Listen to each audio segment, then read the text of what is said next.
नमस्कार साथियों, आज का सुविचार thought of the day. Reach for the stars even if you have to stand on a cactus. अपने उद्देश्य महान रखें, चाहे इसके लिए कांटों भरी डगर पर ही क्यों न चलना पड़े। अर्थात सफल होने के लिए जिस रास्ते का चुनाव आपने किया है, उस रास्ते पर आने वाली चुनौतियों व कठिनाइयों से विचलित न होकर निरंतर दृढ़ निश्चय व कठिन परिश्रम के साथ आगे बढ़ते रहना चाहिए। धन्यवाद। सुप्रभात। प्रस्तुत है आज का कबीरदास जी का दोहा। दुर्लभ मानुष जन्म है, देह न बारंबार, तरवर जो पत्ता झड़े, बहुर न लागे डार कबीरा, बहुरी न लागे डार। इसका अर्थ है, इस संसार में मनुष्य का जन्म मुश्किल से मिलता है। यह मानव शरीर उसी तरह बार बार नहीं मिलता, जैसे वृक्ष से पत्ता झड़ जाए तो दोबारा डाल पर नहीं लगता। धन्यवाद।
Good morning everyone. आज के शब्द में आपका स्वागत है। आज का शब्द है कीन, KEEN, कीन। कीन का अर्थ है अत्यंत, अत्यधिक या जबरदस्त। जब कोई चीज बहुत अधिक या बहुत ज्यादा हो तो उसे हम अत्यंत या अत्यधिक कहते हैं। जैसे इस चित्र में बारिश ज्यादा हो रही तो हम कहते हैं जबरदस्त बारिश या अत्यंत बारिश हो रही है। Thank you. नमस्कार। प्रस्तुत है आज की पहेली। आज की पहेली है, वह कौन सी चीज़ है जो जितनी ज़्यादा बढ़ती है उतनी ही कम होती जाती है। सोचिए बच्चों, हर साल वो बढ़ती जाती है, लगातार वो बढ़ती जाती है। सोचिए, याद आया? शायद समझ में आ गया। तो वो है उम्र, जो समय के साथ बढ़ती है लेकिन वो कम होती जाती है। धन्यवाद। Good morning everyone. आज का इतिहास। आज यानी 27 अगस्त के दिन 1859 में टाटा स्टील की नींव रखने वाले श्री दोराबजी टाटा का जन्म मुंबई में हुआ था और आज के ही दिन क्रिकेट के सूरमा सर डॉन जॉर्ज ब्रैडमैन का जन्म ऑस्ट्रेलिया में हुआ था। इन्होंने क्रिकेट में बहुत सारे रिकॉर्ड्स बनाए। धन्यवाद। गुड मॉर्निंग प्यारे बच्चों, आज हम क्रिकेट की दुनिया की सबसे महान हस्ती सर डोनाल्ड जॉर्ज ब्रैडमैन के बारे में जानेंगे। ब्रैडमैन ऑस्ट्रेलिया के एक क्रिकेट खिलाड़ी थे जिन्हें विश्व का महानतम बल्लेबाज माना जाता है। टेस्ट क्रिकेट में उनका बल्लेबाजी का औसत 99.94 था, जिसे प्राय किसी भी बड़े खेल में किसी भी खिलाड़ी द्वारा अर्जित सबसे बड़ी उपलब्धि माना जाता है। 22 वर्ष की आयु पूरी होने तक तो उन्होंने कई कीर्तिमान बना दिए थे, जिनमें से कुछ तो अभी भी कायम हैं। ब्रैडमैन के चित्र के साथ डॉक टिकटें भी जारी हुई और सिक्के भी ढाले गए और इनके जीवित रहते ही इनके नाम पर एक संग्रहालय भी बनाया जा चुका था। Okay, thank you. हेलो, आज की प्रश्नोत्तरी में है प्रश्न संख्या 1। हीमोग्लोबिन की कमी से होने वाला कौन सा रोग है? उत्तर एनीमिया। प्रश्न संख्या 2। भारत कोकिला कौन कहलाती हैं? उत्तर सरोजनी नायडू। सरोजनी नायडू हमारी प्रथम महिला गवर्नर भी रही हैं। प्रश्न संख्या 3। दिल्ली में कुतुब मीनार किसने बनवानी शुरू की थी?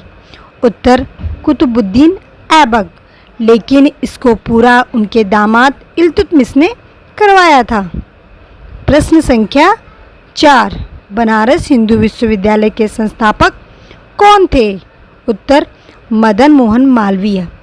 मदन मोहन मालवीय जी को मरणोपरांत 24 दिसंबर 2014 को भारत रत्न से भी सम्मानित किया गया। धन्यवाद। Good morning. Today I brought a poem for class 6, Little Things. So let's sing with me.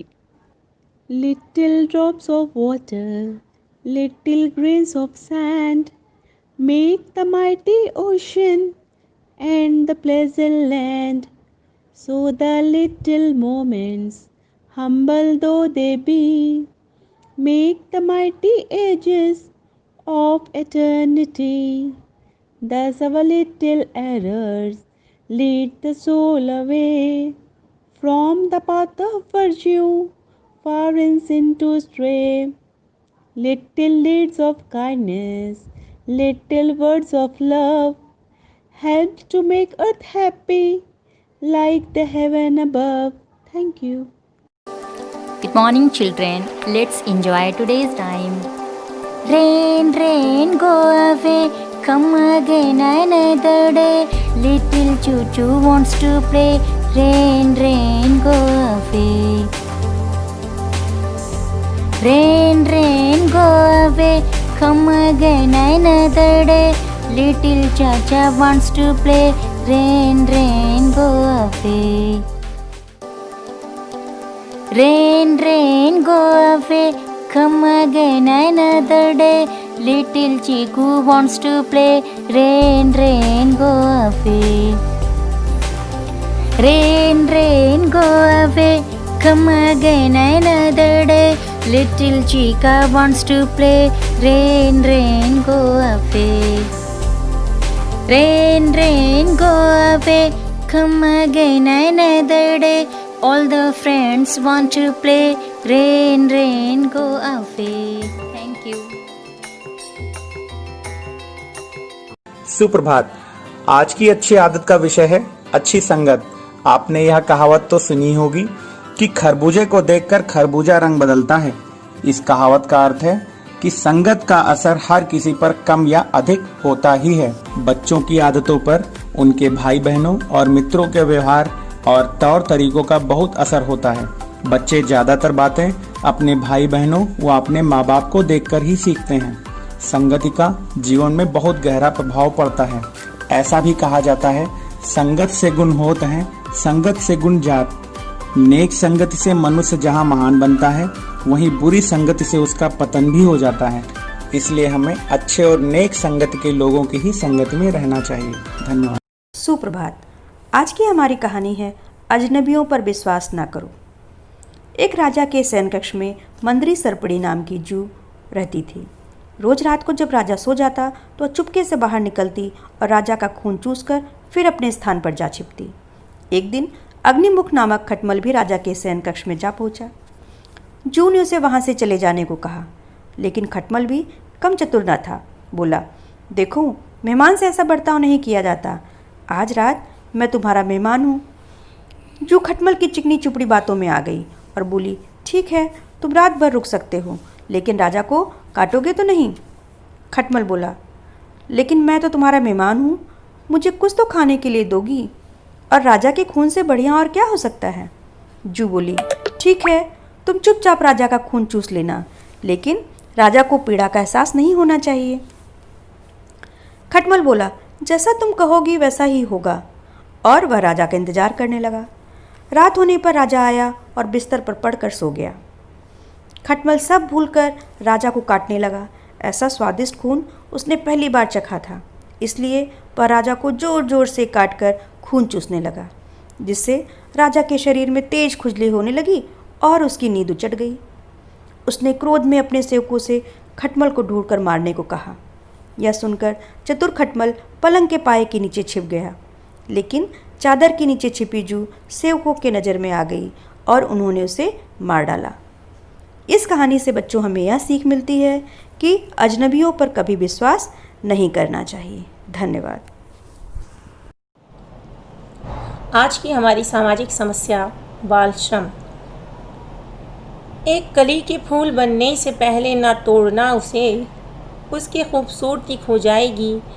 बचपने के संभालने से पहले इन्हें ना झंझोरना, उनकी मासूमियत बेईमानी बन जाएगी। इनके बचपन में जो ना रंग भर सको न सही, पर इनके बचपन को छीनने का हक भी तुम्हें नहीं। बाल श्रम या चाइल्ड लेबर हमारे देश और समाज के लिए एक बहुत ही गंभीर विषय है। बाल मजदूरी को जड़ से उखाड़ फेंकना हमारे देश के लिए आज एक चुनौती बन चुका है। बाल मजदूरी को बड़े लोगों और माफियाओं ने व्यापार बना दिया है, जिसके कारण दिन प्रतिदिन हमारे देश में बाल श्रम बढ़ता ही जा रहा है और बच्चों का बचपन खराब हो रहा है। इससे बच्चों का भविष्य तो खराब होता ही है, साथ में देश में गरीबी फैलती है और देश के विकास में बाधाएं आती हैं।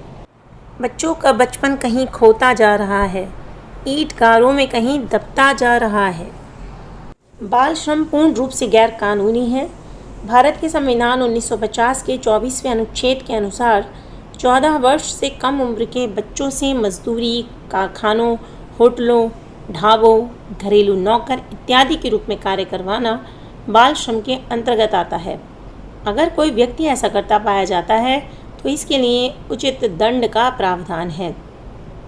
बाल श्रम को जड़ से खत्म करने के लिए हमारी सरकार द्वारा 1986 में चाइल्ड लेबर एक्ट बनाया गया है, जिसके तहत 14 वर्ष से कम आयु के बच्चे से कार्य करवाना दंडनीय अपराध माना जाएगा। बाल श्रम को खत्म करना केवल सरकार की ही नहीं, हमारी भी जिम्मेदारी है। कहीं भी अगर आपको बाल श्रम करता हुआ कोई बच्चा दिख जाए तो तुरंत पुलिस को सूचित करें। यह एक सामाजिक समस्या है और इसे खत्म करने की ज़रूरत है। बच्चों को पढ़ने के लिए प्रेरित करें, उन्हें स्कूल भेजें, उनको उनका बचपन जीने दें, उन्हें कली से फूल बनने दें। धन्यवाद।